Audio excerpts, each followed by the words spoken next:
Welcome everyone back after lunch break. I'm really happy to welcome you all to the next webinar, this time in English, from Johannes Musseleck from INEOS. He will talk about Styrenics made for recycling. And just a few words about INEOS. It's a global manufacturer of petrochemicals and oil products. They have over 180 sites in more than 26 countries. And yeah, I'm very happy to hear from Johannes about what he can tell us about the whole Styrenics and their Styrolution, how they call it. And yeah, their whole responsible approach to their product portfolio across the entire value chain. Johannes, it's your time. Let's go.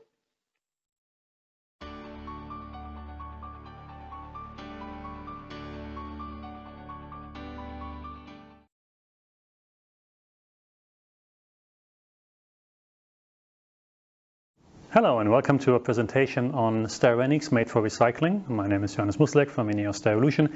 I'm happy to give you a webinar on the recyclability of Styrenics, and my target for today is to show you why we truly believe that Styrenics are, as we say, made for recycling. In this presentation I will try to focus on three main areas.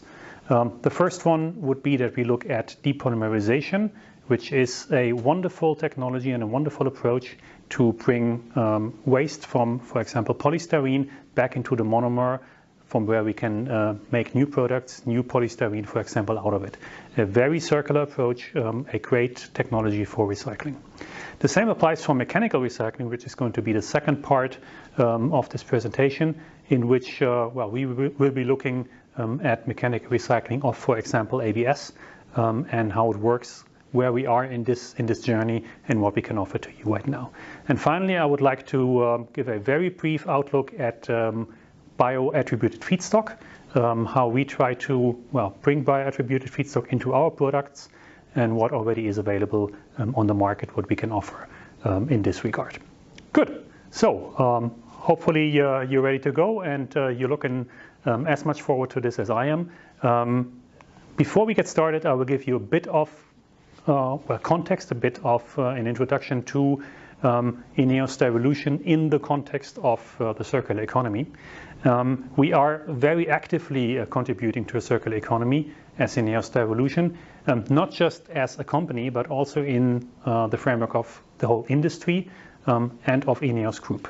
As an industry, we did not only join the voluntary commitment of the industry, we also launched Styrenics Circular Solutions, and there we try to find and to define joint solutions with a very high leverage as a whole industry, as a whole Styrenics and plastics industry. Within INEOS Group and in cooperation with the other INEOS businesses, we try to bring best practices and experiences to the market and explore joint opportunities and projects. For example, in the area of mixed waste recycling, which is also a very exciting field that we are exploring jointly in the framework of INEOS. And finally, as INEOS Styrolution, and that's going to be the main focus of today, of this webinar, we will be looking in quite some detail how we can develop the best solutions in recycling of Styrenics, because we want to offer leading-edge sustainability choices to our customers. And we believe we are on a very interesting pathway, and I want to share with you where we are and where we plan to go in the next couple of minutes. Let's start looking at those three pillars in a bit more detail, starting with the Styrenics industry. Styrenics Circular Solution is a very interesting framework that has been incorporated in 2018 by leading Styrenics manufacturers, with the target to transform the Styrenics industry and bring polystyrene's value as a indefinitely recyclable material to the market. And therefore, we are working together in that framework with various partners in supply chain, converters, recyclers, brand owners, and trade associations. And INEOS Styrolution is heavily engaged in this. We are actually a founding member and a strong supporter of this initiative. Within the framework of INEOS, well, we believe that plastic waste in the ocean is totally unacceptable. I think there's no doubt about this, and there's no discussion about about this point. But we also believe that plastics is a very good material because it is essential for resource efficiency. So plastics is not the enemy. Plastics waste is the enemy, especially when it's badly handled. And that's where we want to be active, and that's where we want to make sure that a circular economy for plastics will become reality. And therefore INEOS is pledging its full support to help create a circular economy. What does this look like in detail? Well, we have given ourselves quite an ambitious challenge in INEOS, saying that by 2025 we want to reach 5 main targets. And one of them is one that I will focus on in a bit more detail today on how to accomplish it. And that would be that on average, we want to have 30% of recycled content in our products that are destined for the polystyrene packaging market in Europe. We also have similar topics in other parts of the world and similar targets in other parts of the world, like the United States. So we are not just trying to, come up with fairly small steps here. We're really looking at the big picture. We're really trying to make this a standard, make this a sustainable business on the long run, and make that circular economy a reality. That's what we try to do within INEOS Group. Now I will put a bit more focus on what we try to accomplish as INEOS Styrolution, and I will give you a bit more of detail around what our targets as INEOS Styrolution is and how we plan to make the circular economy a reality. In order to do so, I will focus on 3 various areas, and let me first explain them to you in the context.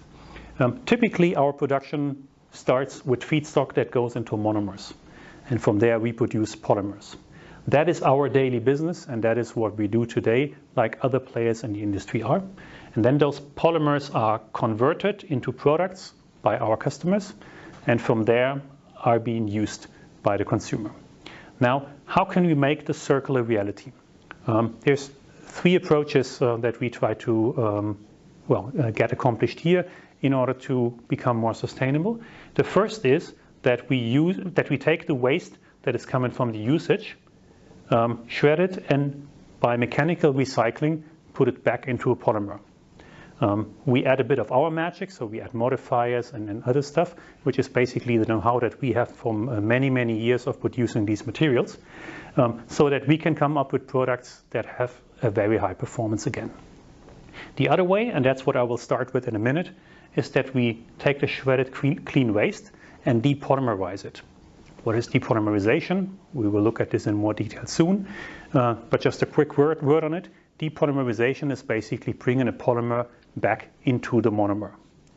And the final area of sustainability that we will touch today is that we can replace parts of the feedstock with bioattributed feedstock, with feedstock, as we call it, that is made by nature. And that is also a very interesting field, also with respect to, for example, greenhouse gas emissions, where this is a very, very favorable approach. So that's going to be the framework of what we will look at right now. Let's get started by looking at these various technologies. Why are we doing this? And I think that's quite an important starting point for all of us, because we want to come up with sustainable performances for all customer applications. Right? So our aim and our dedication at INEOS Styrolution, and that the people at INEOS Styrolution share, is to create sustainable Styrenics solutions that have the product performance and the product properties that are exactly on par with the conventional solutions that we put on the market today. So we want to create sustainable solutions that are extremely high performing. That's a very, very steep path for everyone, that's clear, because it's not an easy challenge. But still we believe that this is the only true viable path forward in order to create a sustainable future for ourselves, for our customers, and for our customers' customers. So sustainable performance for all applications, that's the target that we're aiming at. And what does this mean if we break it down? Quite simply, it means the following. We want to stop landfill and incineration, and especially stop marine litter. And we want to do this by, benefiting from the uniquely high recyclability of Styrenics. We really want to close the circle here. We want to keep the performance, and we want to keep the resource efficiency of our products and of your products. So basically, we want to avoid downcycling. Close the circle, no downcycling, stop marine litter, stop landfill and incineration. That's the approach that we have. That's the aim that we have. Now, this may sound like very high level and very nice visions that we may have put up. And you may ask yourself, well, how do they actually want to accomplish this? And let me take a bit of time in order to explain to you which approaches for recycling we see for polystyrene. Now, this is where it gets a bit more technical because we have a fairly broad overview on the various approaches for recycling of polystyrene. If you look at the lower part of the chart, what you see is the typically journey of materials today. So it starts with feedstock that is converted into monomers.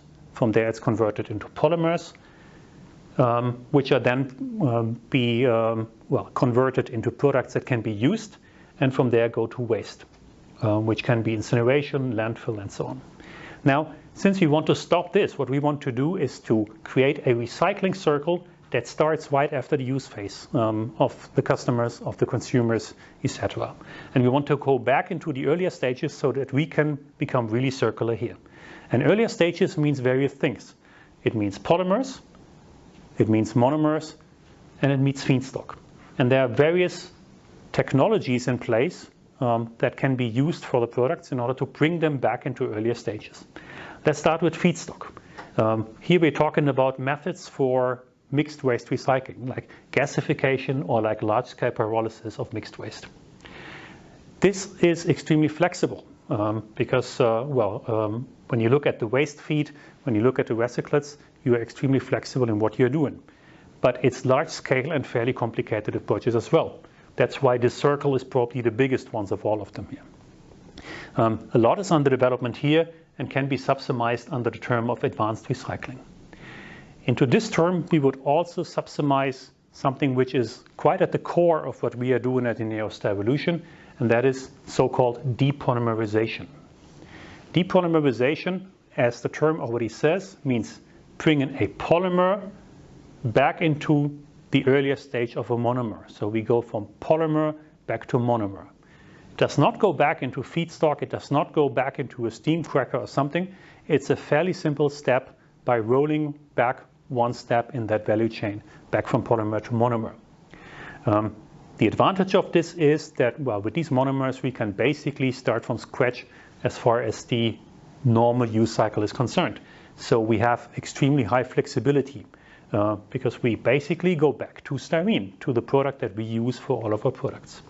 And that also creates the expectation that we will be able to create even food contact applications through this way. And then we have approaches which do not even break down the polymer, but stay in that polymer chemistry. So we go from polymer, if you will, back to polymer, either through means of this solution, where we apply solvents in order to, kind of clean the polymer, simplified, or by means of mechanical recycling. This is a very efficient and very straightforward approach. We expect that this can be available very quickly, and when we will be talking about ABS as an example, I will show you that we already have products on the market for this. And we also believe that this has a very, very positive CO2 and greenhouse gas footprint. Same applies for the depolymerization, by the way. I will come back to this in a moment. So that's the circle that we want to accomplish, and these are the methods that we have. And we will look now at how we are doing this in detail and where we are in this journey. But basically what I want to say is there's plenty of ways to, go back from polymer waste into new polymers with great performance. These various technologies allow us to also find solutions for all kinds of applications, because that's not an, it's not an either-or type of approach here, they can all be used in a complementary fashion. And that's what we try to accomplish. Okay, now let's dive into this in a bit more detail and have a closer look at polystyrene and at the approaches on how we can make polystyrene into new products, how we can recycle polystyrene, and I will show you why we believe that polystyrene is made for recycling.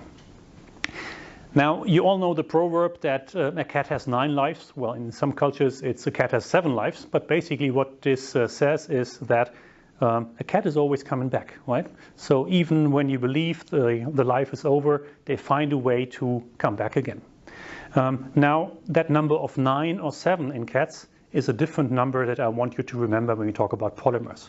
Because the number of polymers, when it comes about coming back all of the time, is the number 6. As 6 is the recycling code for polystyrene. And because we believe that polystyrene is like nearly no other material suited for infinite circles, for infinite recycling approaches. Why is this? Looking at these 3 main buckets here of sorting, recycling, and use. First of all, we know that polystyrene is extremely well sortable. It's among the most sortable polymers there are. We've already successfully demonstrated the excellent sortability actually with existing technologies that can go up even to 99.8% of cleanliness in sorting. Why is sorting important? Sorting is a precondition for many of the recycling technologies that we looked at in the previous slide. Because only if you have a very clean input, you will be able to have a very clean output. So sorting waste, sorting polystyrene waste from others, is important for the success of the subsequent steps. And that's why we are so happy that there are good technologies existing for sorting polystyrene, and that polystyrene is among the most sortable polymers. The same applies for recycling, because on the recycling side, we also see that polystyrene is one of the most recyclable materials, one of the most recyclable polymers due to its intrinsic properties. And because of this, we can use the right recycling solutions for basically all applications, like I showed you before, by using depolymerization, by using mechanical recycling. And with respect to the use phase, this means that there does not have to be any downcycling when we talk about recycling. We don't have to lose quality, we don't have to lose value of products when we do recycling. With polystyrene, we are not sacrificing properties. We believe that there will be food contact applications and nearly infinite recycling circles. And that's basically why we believe polystyrene is made for recycling. Well sortable, great to recycle, and no more downcycling in the use of the product. Now, that being said, let's have a closer look at the technologies. Let's start with depolymerization. I already showed you this slide before. So that's basically how do we get back to a polymer by depolymerizing polystyrene. The idea is that we want to go back from the polymer to the monomer, which is in this case called depolymerization.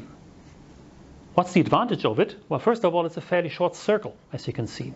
We do not require an extremely high, well-sorted feedstock quality compared to, for example, mechanical recycling. It uses a relatively low amount of energy because the temperatures are typically lower than what you would do in recycling that goes back to feedstock. And we know that this technology has a very low greenhouse gas footprint. Finally, we believe that by doing so, we can come to food grade quality.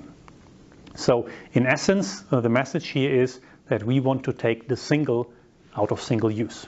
We want to make, even applications that today are just used once into multi-use applications by means of recycling.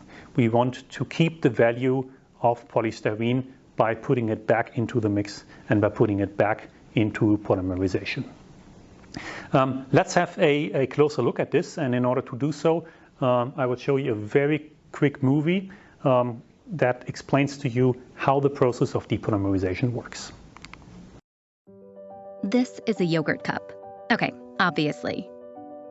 But you would never guess by looking at it, this yogurt cup has lived many lives and will live many more.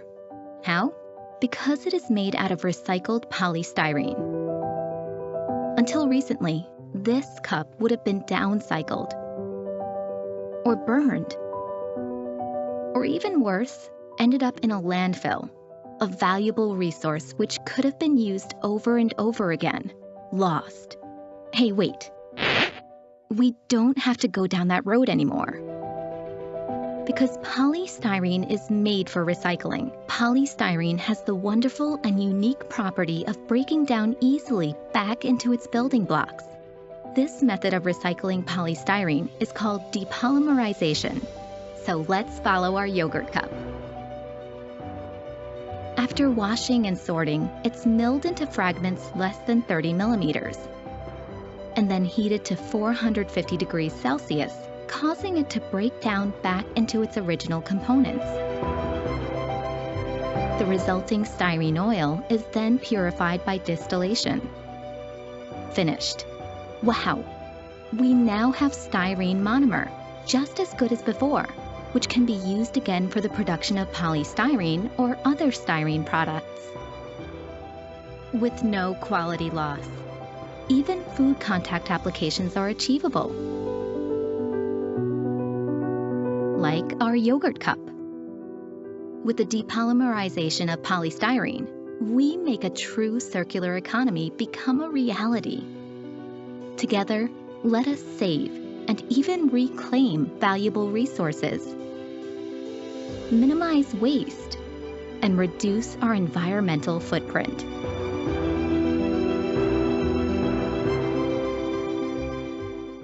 Amazing, isn't it? A very interesting technology, and we really believe that this has a great potential. For example, when it comes to recycling of products like a yogurt cup. Here we believe that this is a technology that can help us to come from a yogurt cup back to a yogurt cup, to really close the circle. How does this work and what does it look like? If you take a yogurt cup like the ones that are on the market today, made out of the virgin polystyrene, the circle would look like this. We would take the polystyrene from the waste, from the household waste, take polystyrene flakes that are sorted, depolymerize them in the technology that you've just seen in the video, go to styrene oil that we would then, in a subsequent step, distill and clean up in order to reach normal styrene that is on par with the styrene that we are basically using today. And therefore, from here, we can go back into our standard pathway of producing polystyrene. And once the polystyrene is produced, produce all kinds of products out of it, like for example a sheet that can be made into a yogurt cup. And that yogurt cup would look a bit like this. So this is the first yogurt cup that has been made from 100% recycled polystyrene, recycled through the means of depolymerization. How do I know it, and where did I get it from? From a cooperation with the company Unternehmensgruppe Müller. What we achieved together is the following. In April 2019, we as INEOS Styrolution were the first ones to, as a proof of concept, show the depolymerization of polystyrene into new polystyrene grades. So we produced 100% recycled polystyrene. So a basis from which we can produce products with exactly the same properties as the products that we have on the market today. And then in September 2019, Unternehmensgruppe Müller developed the first yogurt cup made from depolymerized or chemical recycled polystyrene. And that's what I have in my hand right now. We plan to upscale this technology now, and that's what we're working on. We've proven the concept on lab scale, and now we're working on the upscaling, and we expect to put yogurt in cups like this on the market as early as 2022, and we hope that you will enjoy both the cup and the yogurt, obviously. But that's not all. We have a couple of projects ongoing in which we try to get that scale up really done. This is a list of some of our cooperation partners that we are working with in the Americas and in Europe. That's an ever-growing list because we want to work with leading-edge companies in order to get that technology take off as soon as possible. And that's just one of the aspects of depolymerization of polystyrene, that we can make this circular. Another aspect is that by doing so, we believe we have great potential to also save greenhouse gas emissions. We did some trials on laboratory scale and also did some research on industrial scale, and we believe that we can come up with greenhouse gas emission savings compared to today's products and today's processes and today's life cycle of between 37 and 50%. So it's possible to save up to half of the greenhouse gas emissions by using depolymerization as a process. We really like that result because we believe that this is another aspect that will give us backwind in order to implement our projects and make that depolymerization technology a great success on the market. So, as a summary, why do we believe polystyrene is perfectly suited for recycling?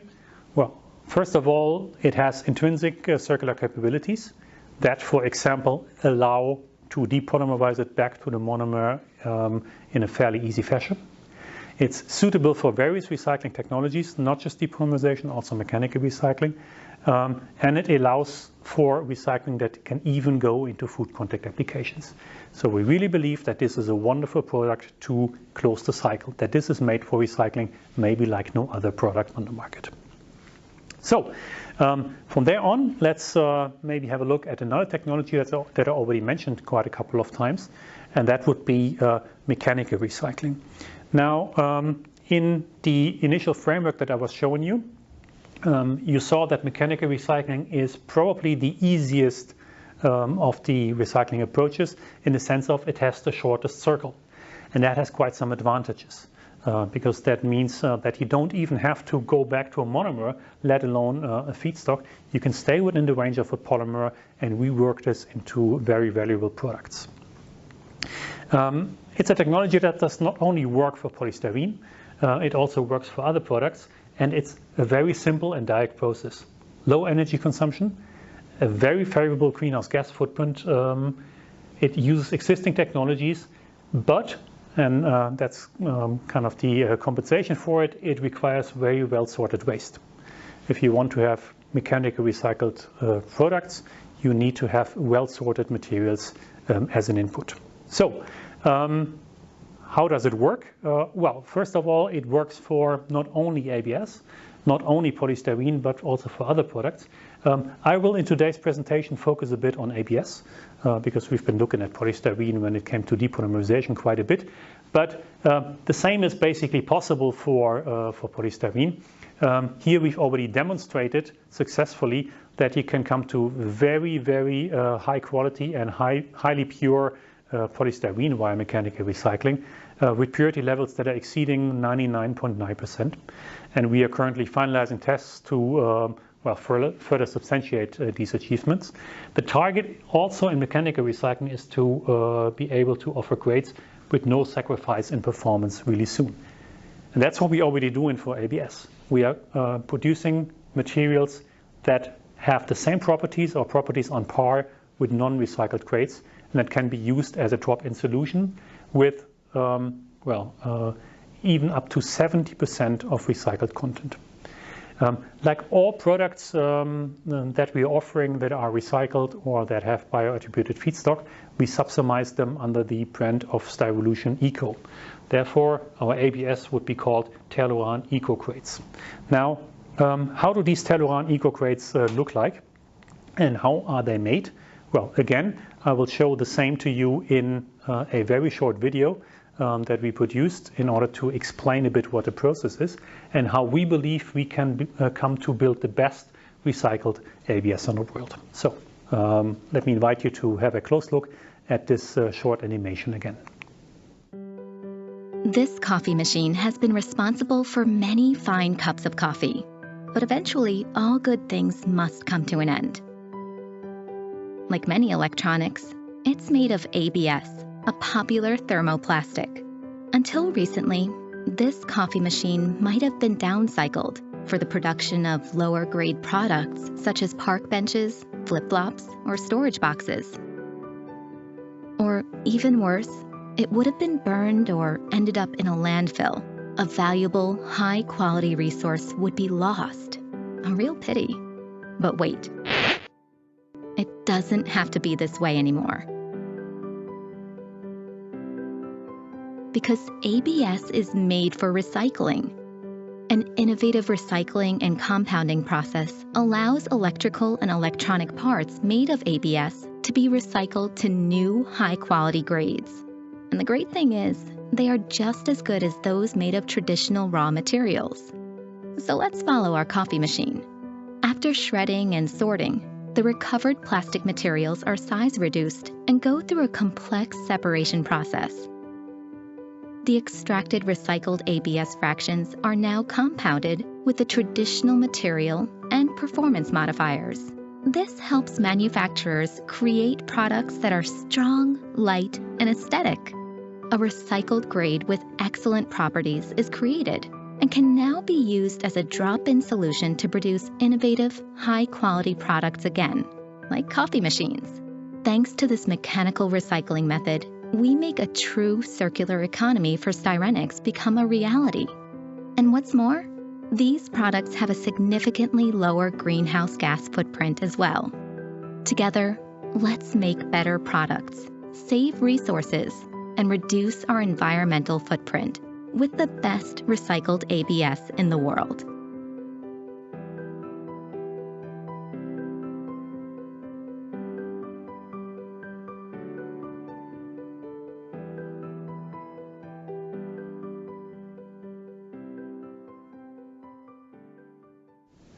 So I hope you enjoyed that quick insight in the video here. Now let's go a bit more into detail here and have a look at our Styrolution Eco crates. They can feature up to 70% of post-consumer recycled ABS, and we believe that they have the same performance as non-recycled crates. So we're not talking about downcycling. We talk about high cloth surfaces. We talk about drop-in solutions when it comes to using these materials in high quality black and gray colors available. Well, if we look at the mechanical properties of it, here's a bit of an overview on some of the central criteria for the products. And on top you see a standard Styrolution crate with no recycled content. And you see the comparison with the two recycled containing materials. One, the Styrolution Eco GP22 MR50 with 50% of recycled content, and the second Eco GP22 MR70 with even 70% of recycled content. And if you look at the range of properties, what you see instantly is that they are pretty much on par. And that's what we want to achieve, and that's what we put a lot of effort into researching how to do this, and we've been successful in getting there, in really coming up with products that have the same quality, the same property as materials that are not recycled. How can we use them? Well, basically in all kinds of applications that you would use ABS in today. They are currently available in black and gray. They are drop-in solutions, so you can use them on existing machinery, in existing processes, and they offer a very favorable CO2 and greenhouse gas footprint. So again, under the INEOS Styrolution Eco brand, you will find recycled ABS crates already as of today with up to 70% of recycled content. But we don't stop here. We also want to go further and expand the idea of mechanical recycling to further products in our ABS range. So we also want to go into the range of Novodo Eco and Novodo Eco HH. And also here we believe that we will be able to come up with post-consumer recycled material of up to 70% of recycled. And one of the main ideas here is that we also want to be able to offer products in various colors. So in colors also different from black and gray. Very exciting stuff here. Again, no downcycling, same product performance also in the specialties range. Well, that's an exciting development that we want to put on the market fairly soon. We're working on this with high dedication, so bear with us. There's a lot more to come in the range of mechanical recycling of ABS. Maybe as a summary, why do we believe ABS is well suited for recycling? Well, because the properties in large parts can be retained, can be recovered by means of mechanical recycling. It's got a great CO2 footprint. It's a drop-in solution, so compared to conventional materials, no need to change machinery or something like that. And we well, really can confirm that we have significant demand for this, a lot of interest that we see in the market. So this is something we truly believe has a very great future, as also ABS is made for recycling, and we know how to come to products with a very strong performance, with properties on par with the existing properties today. Now that brings me to the final part of today's webinar. We wanted to look at recycling mainly, but please allow me to do a very small detour by looking at bioattributed feedstock here, because I believe it's also a very, very interesting approach that may well be very helpful for also for some of you. What are we talking about when we talk about bioattributed feedstock?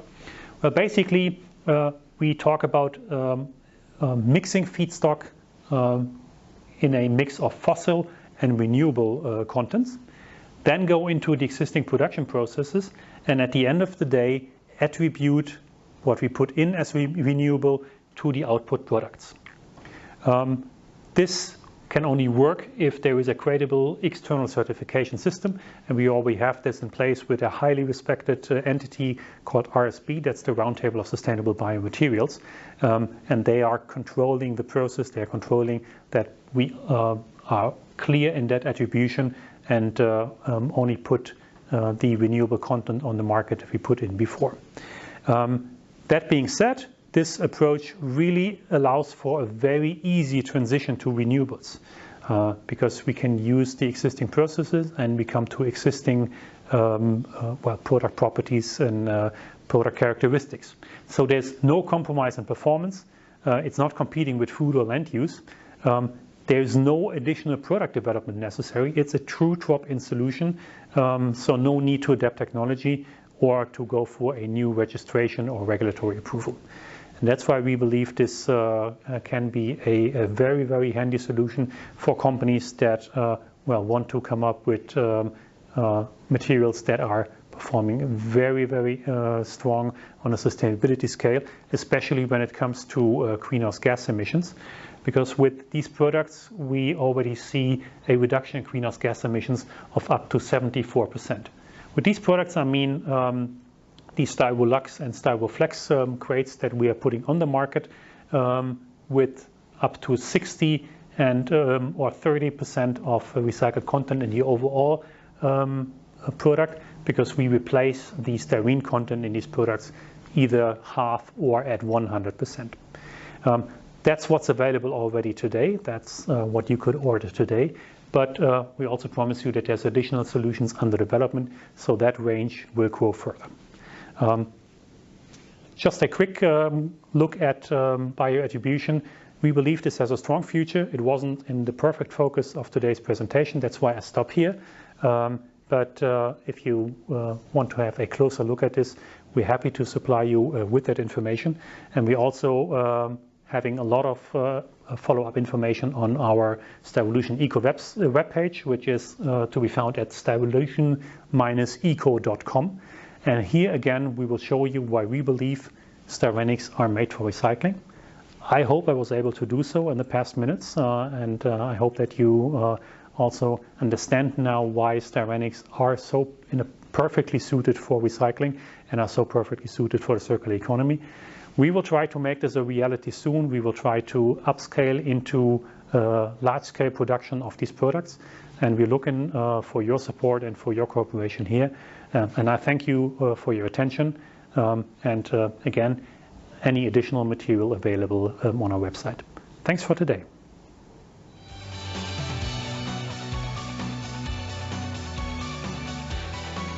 Driving success together.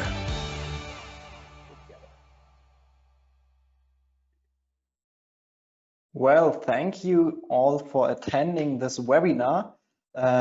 Just to the questions, one was about the presentation it will be available as a recording on our e-rec page.